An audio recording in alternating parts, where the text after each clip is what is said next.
Hello guys, and welcome to a new Wargame video today by me, Vulcan. I am playing on Hell's Highway, and this is a 1v1 against a not very experienced opponent. Now, the reason I chose to show you this game today was because I use a lot of units I wouldn't normally use. Now, I wanted to experiment with different units, so I just set up a random 1v1 game, and this guy joined, and I don't discriminate.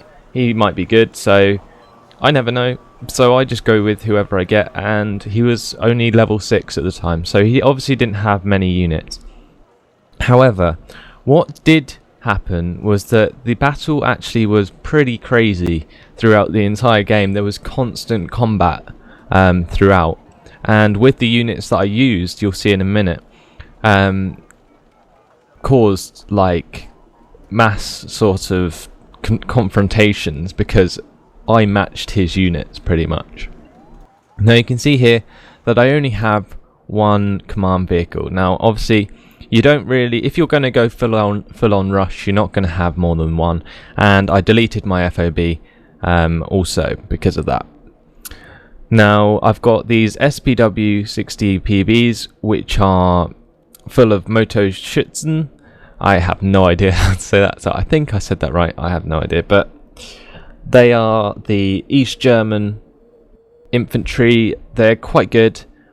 I can't really see what they have. 2 HE power, so they're quite good against other infantry. That's mainly what they're used for, and also reasonably good rush infantry for holding specific points on the map.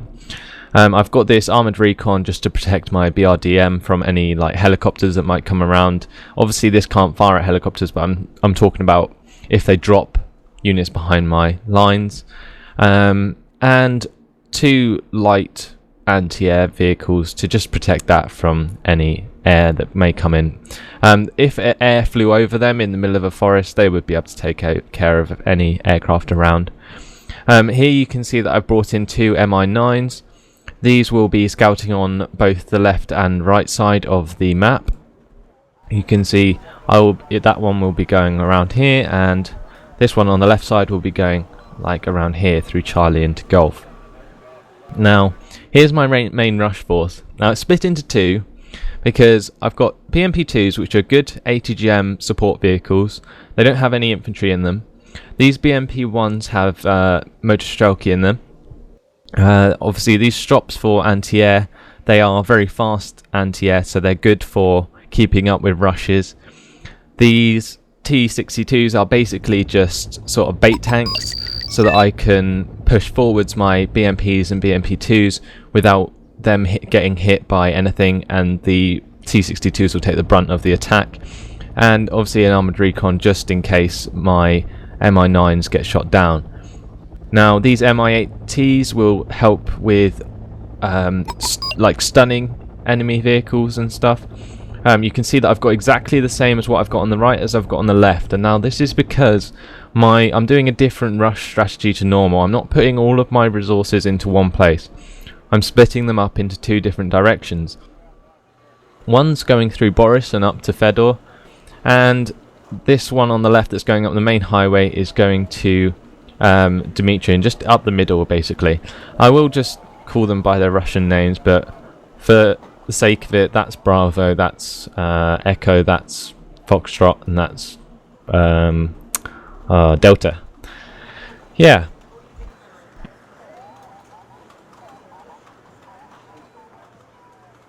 I send off my rushing force first, and then bring up the command armour in the back, and obviously go ahead and scout with my Mi-9s. Now I spot these Gazelle Hots. My Strops are well ahead because they have 100 km/h speed, whereas most of this convoy only has 60 km/h speed. So these guys are well ahead. I'm not too concerned that they're going to bump into anything because this Mi-9 would have spotted it. So basically I'm moving up these Strops as fast as possible to take out these Gazelles without him noticing. Hopefully, that's the plan anyway. On the right side you can see that I'm bringing around my Mi-9 to scout for any command vehicle that may be travelling with like armour or anything that might be coming to Fedor. And in the meantime my rush is slowly travelling up the map. This isn't a very fast rush, purely because of the speed of the vehicles that I used, but it is a reasonably strong rush. These are obviously not the best units for rushing, but as I said, I wanted to try out different units, and I know that BMP2s are reasonably good for taking care of heavy armor in the fact that they have a reasonably good ATGM for their price. They only cost 40 and they have an ATGM that has 7 accuracy and 12 AP power. Now here you can see I split up my strops. This is basically to make sure that I can set off 2 to the left one and 2 to the right one, so that they take them out as quickly as possible before they have a chance to fly away, rather than all firing at the same target. Now here you can see I'm starting to come to a point now where I'm meeting his forces. He was rather slow to get going. I'm not sure if he used fast move or anything, if he was unexperienced. But you can see here that he's using Leopard 1A1s and Marder 1s. Now, Marder 1s are very good vehicles, and Leopard 1A1s are not so good, but where he's obviously only got the beginner deck, he's going to be using these sort of tanks.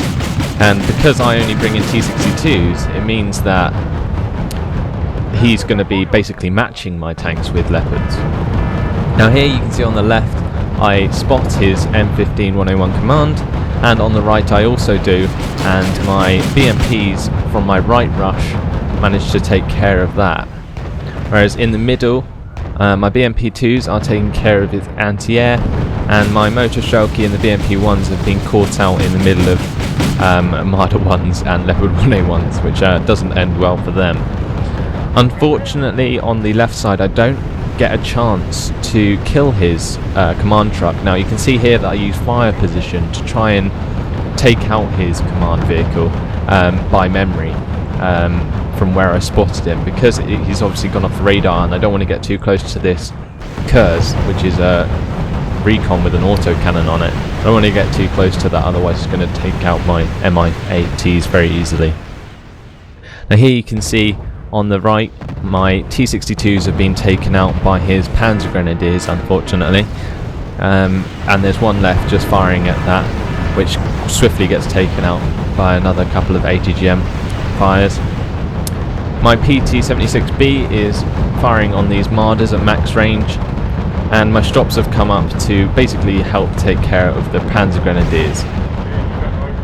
BMP2s have taken care of the Leopard 1A1s, because the Leopard 1A1s actually have reasonably low armour, so the autocannons that the BMP2s come with can easily take care of that.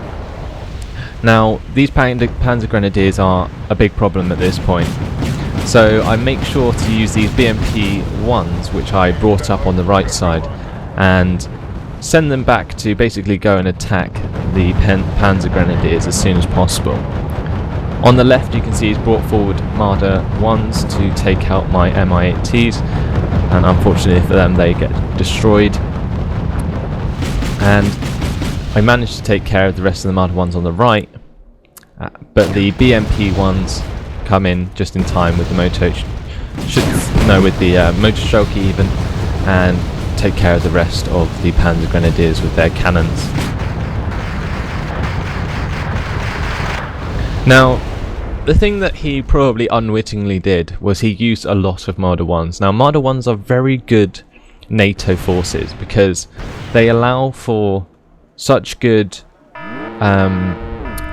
infantry support, but they also take care of quite a lot of armour vehicles because of their good autocannon. If you can see on here, they have an accuracy of 3, which is very good for an armoured vehicle, and they only cost about 25 each.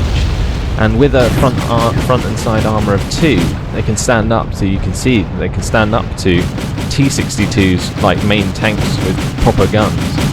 So in that respect, they're very good. Now here on the left you can see that my BMPs were being caught out by some more Gazelle Hots, so I make sure to split up get my split up strops and push them towards them to take them down and make short work of them.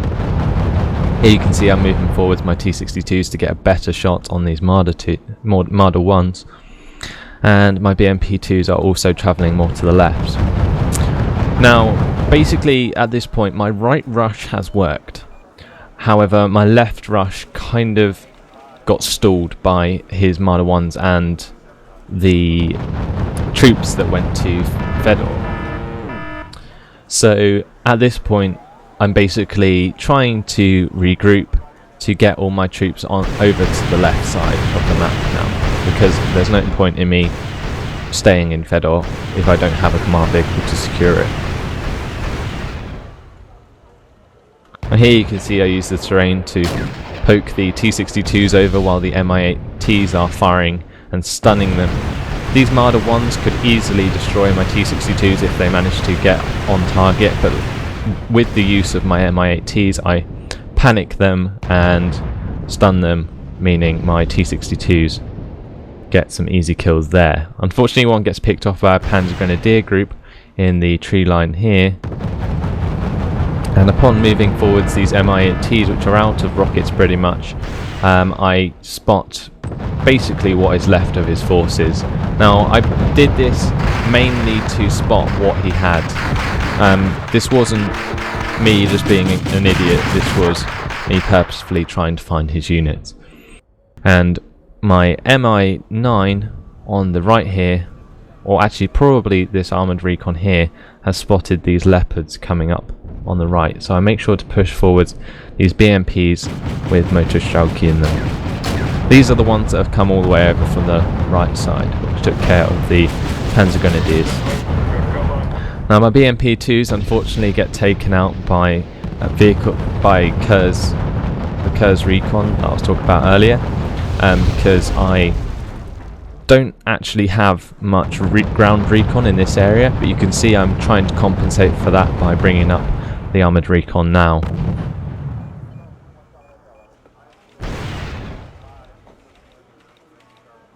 Now my BMP2s are still in range of these Leopard 1A1s, so they continue to fire at them.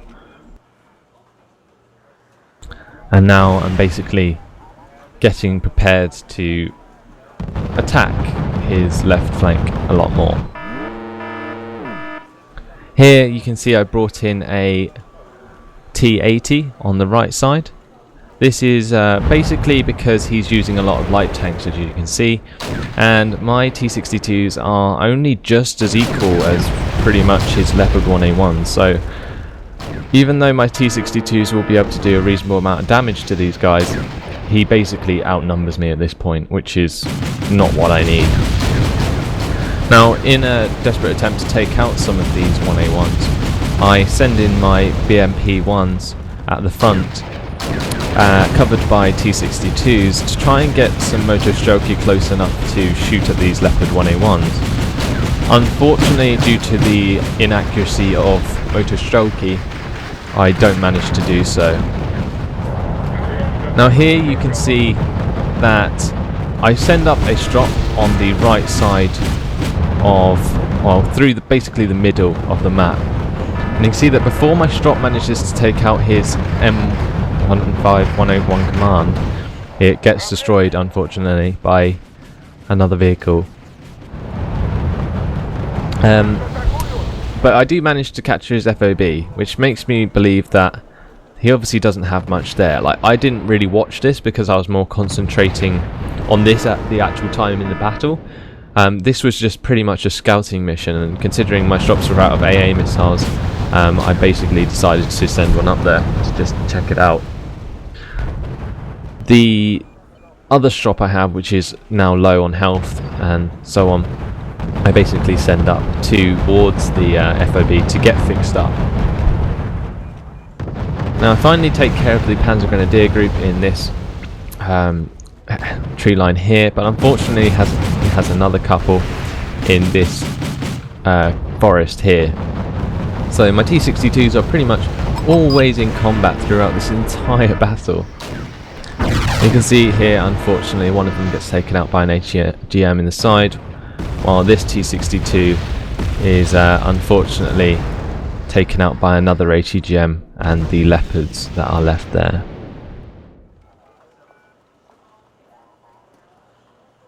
Now here you can see that by moving up my strop, I managed to capture both of his FOBs in his main base. I don't know why he took 2 in a 1v1. I would definitely recommend staying away from bringing in 2 FOBs in a 1v1 match. The only reason you want to bring in more than 1 is if you're in a 4v4 and you've been allocated maybe as an artillery commander.